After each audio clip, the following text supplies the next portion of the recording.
Investors seek the highest rate of return, and do this ever more easily in a borderless world. While industry seeks low wages, market growth is always potentially higher in places with lower standards of living and larger economic gaps to bridge. Our world interactions are becoming less cross-border and more borderless in general, but unlike past rounds, the third round of globalization has some wholly new facets.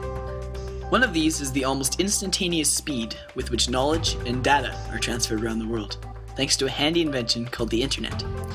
This has become a huge factor of production alongside land, labor, and capital. However, this immense diffusion of knowledge unsettles the dynamics of trades and goods, and more crucially, services. This means that Western service sector workers are penalized by simply living in a high economic cost environment, which underpins their higher standards of living. Globalization now is growing faster than it ever was, all in part to international trade and the rise of countries like China and India.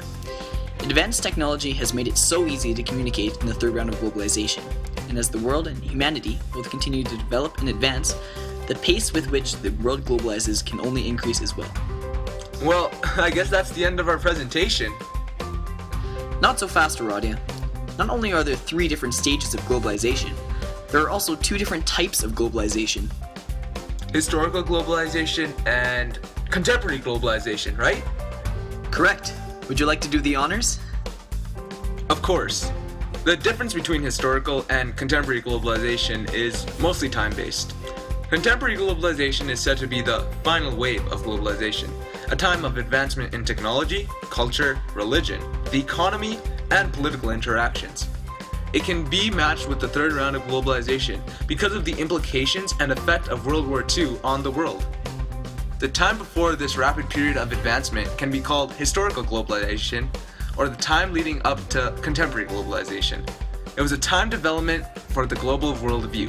For example, the homogenization of European and East Indian culture. Now, the world interacts with each other at will through economic, political, and social means. Over the many years of globalization, change and advancement have been pivotal factors in the maturing of our global society. Whether it's the exchange of ideas, goods, or even just a text message, our world is constantly globalizing with each other. Thank you everyone for listening to our presentation. We hope you learned something useful. If you guys have any questions, feel free to ask them to us at this time. Created using Powtoon.